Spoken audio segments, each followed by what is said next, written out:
Are you in your car? If you are, here's a song that you might like driving to. Going through a tough time? Hate men? Here you go. The Mercedes-Benz Interview Lounge. Let's catch up with Grace VanderWaal. Where's Grace? Where is she? Bring her in. Bring me Grace VanderWaal. There she is. Hi! Come on in. And she's carrying her stuffed animal with her. She's saying hello to the masses, even though there's four of us in here. Hello. Hello. You're practicing for the red carpet for the movie? Yeah. So anyway, welcome to the show. You look Grace. adorable. Oh my God, thank you. I was like, I'm going to look like such a diva, but guys, my eyes are like so swollen right now. I wake up at noon. Oh, Okay, I'm so jealous. So you're wearing sunglasses to cover that up. You're fine. You're safe with us. Okay. Usually I feel so safe. we request people to take them off. Well, it depends on who you are. Well, who was it? It was Akon, or who was it? Privilege. No, it was Tayo Cruz? Tayo Cruz wouldn't take them God. off? Yeah. He wouldn't take his sunglasses off. I don't know who that is. Well, exactly. That's the point. Anyway, so Grace, it was years ago. I mean, it's an old story for you, but I just want to bring everyone up to speed, okay? I think that's fair. Okay. I've never heard this before. It was the 11th season of America's Got Talent, and you won that.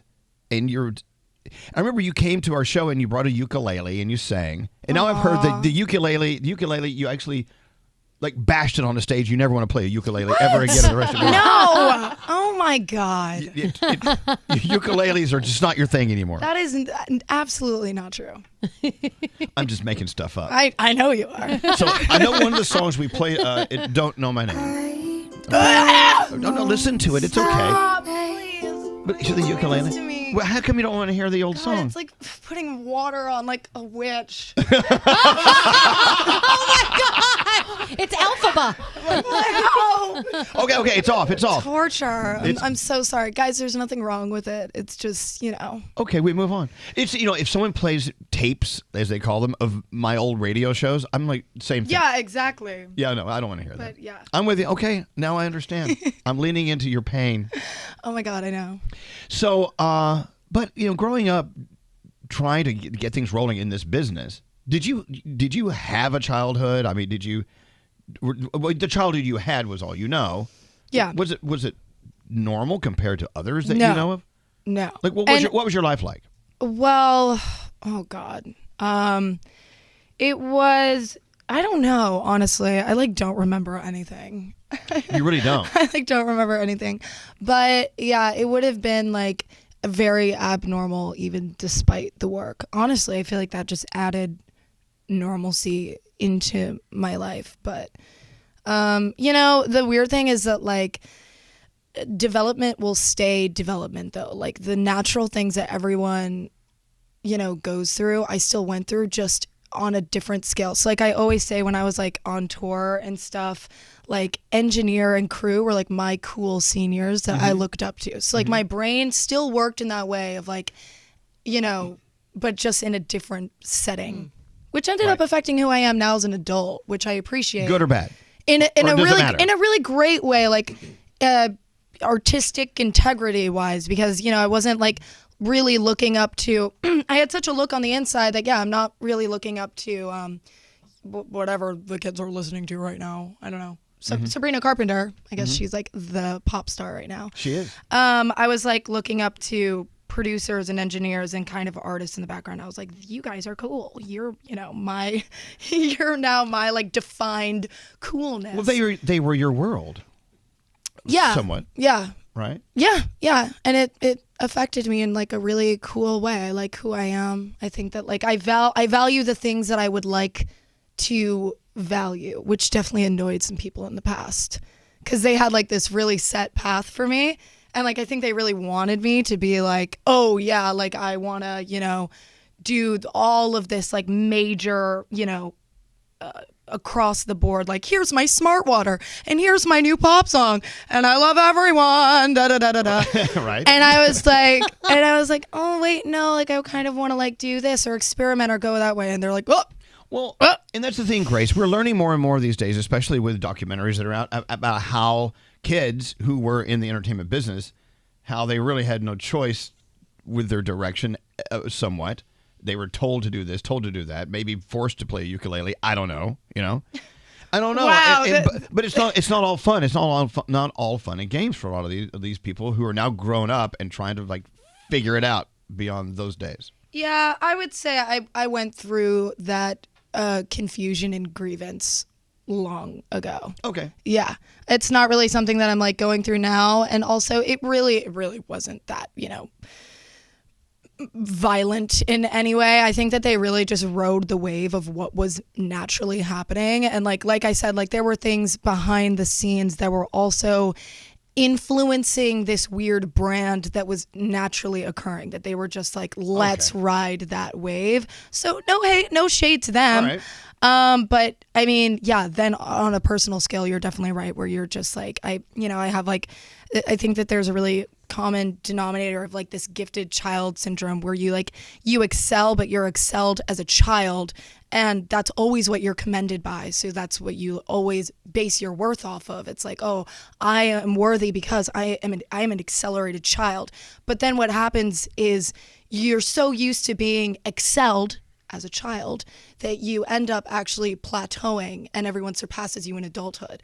So then in adulthood, you no longer have that thing that you base your whole identity on. Now you're just a normal adult. You're like, oh shit, what is my worth? Oh, gotta hit a button. Hold on. Oh, look at that. She used the brown word. The dump button. Boring take. No, it's okay. It's okay. She used the brown word. Hey, moving on though. Okay, let's forget about then. Let's talk about now, because here you are, 20 years old, right? Yeah. And gosh. New music. You're working on the album, but we have a song that we're going to world premiere in a few minutes, and we already heard it in the room. It's so good. Yeah, we opened it up and listened early. Sorry. No, I love it. And we love it. I actually heard it playing. And also the film Megalopolis, which is coming out September 27th. Ford Coppola, Francis Ford Coppola, had been working on this thing for 40 years. Yeah. And it has every actor in there that wants to be in a Francis Ford Coppola film. And you. So you are in this thing. How pivotal is this role that you played in this? What is the role all about? I feel like it's a small role in the movie, honestly. Okay. And like I'm actually getting everyone around me is like, no, it's not. No, it's not. And I'm like, okay. But yeah, I'm like so worried because I'm obviously not going to say no to like the carpets and stuff. Like I'm, if I'm invited, I'm going to go. Right. But I'm just like, dang, I think people think I'm like a main character in this movie, which I am not Well, at you all. have music in it too, though. So how does that happen? Do you say, hey, I want to contribute to this, or do they come to you and say, hey, you think you can give us something? No, just like Francis is just such a set character. Wait, you're calling him Francis? Yeah, my goodness. Jeez. Mr. Ford Coppola himself. He was talking about the movie to me, and I was just like, okay. And he was just telling me all about this movie that he's making. And he like goes in on my character, and like I think that he just decided that I'm the character. I don't think that was even a part of the process. All of a sudden, he just starts talking like, oh, and blah, blah, blah, and I was like, oh, okay. So he's genius, though. He can make it work. I was like, there are 2 songs. Are you like assuming that I'm gonna write those songs? He's like, oh yeah, well of course. And it's like continued. I was like, oh okay, I guess I'm just signed up for this. Now I'm just a part of this. So you have to act in a role, and you have to do 2 songs. That's a big contribution for a big film. Well, see, now you sound like my team. Oh yeah, there you go. But it is. Did you have to audition for this, or did they come to you and say, hey? I was pretty much scouted out, and then I don't know if this is what he had to do for everyone. I know for other people who were being considered for the role, it went the exact same way, where it was more of just coming in for a discussion. I didn't even know what we were talking about. My management at that time was like, Francis Ford Coppola wants to like talk with you. And so I was just like, did you know who he was? Well, yes. Okay. I was just like, okay, all right, cool. So I was like coming in like, what? Yeah, exactly. The heck is going on? But Grace, Grace, to be fair, your name obviously was out there. That I think we have an artist here who would like to consider being in a role in a film. And then all of a sudden, Francis Ford Coppola says, I'd like to have a discussion with you. Okay. Oh, God. Hello. Well, also, I think that when you watch the movie, like, there are components to her character that I think I was like, I can, like, personally relate to that and exaggerate that on a large scale. Okay. Like, I was, like, attached to the dimension of the character. Which I think because I think like there was like a dance component, and I remember I got close to like the team around the thing because I just like people, and they were like considering like majority dancers before me. Like that's how much they wanted it to be like a dance role. I was watching you dance out here in the lobby. Oh my god! Does she dance? Well, all you the guys time? are like, what were we playing? I'm sorry, that will get me hype no matter what. Okay, well, so I mean, is acting something you want to continue to roll through? Is this something, or just case by case basis? I think it's a case by case basis. Yeah. Ooh, I'm stealing that. I will be using that in the future. Well, no, you know, it's not always. Look, there are a lot of people out there who are starving to act in anything, be it stage or film or whatever. And there are some people who go, you know what? If it's something that interests me, yeah, okay. Exactly. And this interested you. Yeah, that's exactly anxious to see this film. It's getting standing ovations around the world, and yeah, I love it. Honestly, I'm excited for people to see it. I'm happy to even be somewhat a part of it. So. There you go. Nice. I love hearing that. Oh, because a lot of people, they do these things like, But you just said that. No, you just said this part that you play has several components. A lot of people in that film only have one component. So this is good. This is good. Yeah. Yeah, absolutely. Do you think, because you look back at the first song that we played, it made you cringe. Does it make you cringe because you feel like you've come so far from that and you don't even identify with that person anymore? Or did you just hate the song? Well, okay, no, I don't hate the song. I don't hate the song. You hissed like a possum. You did. You really did. I must agree. You like hissed a possum. like a possum. Like a possum. Woo. No, I think that I think that people don't take like the humanism aspect of it, and it's just my talent show. Like it's just my talent show. So, I think that if we pulled up most people's 6th grade talent show, they'd probably be like, I get no. Yeah, Gandhi, I want to pull up your 6th grade talent show. I had no talent. Yeah, but wait a minute. But you won the entire talent show with that. You won the world with that. It's still a talent show. Yeah, so it's still a talent show. Yeah, exactly. Okay. I don't know. I don't think it's cringe. I'm like, guys, just ignore me. Don't read into it. Okay. I'm melting like someone who just poured water on a witch. I'm gonna borrow that quote, by the way. All right, I want to play your song. Mm-hmm. I want you to play my song. It's called What, and it's gonna happen, whether you like it or not. It's called What's Left of Me. What is left of me? And so, is it What Is Left of Me or what? What's? Okay. What's? All right. And this is a world premiere, by the way. World premiere. It's not even like out. I think it's coming out at like 1 p.m. or something. Right. Look at that. Oh, so we're early. So, but wait, there's an album to follow. Yes. And you're already working on music for that? Or it's done, honey. Is it done? Honey. Well, so who? It's wrapped up with a bow. Who gets to push the button on that and say it's out?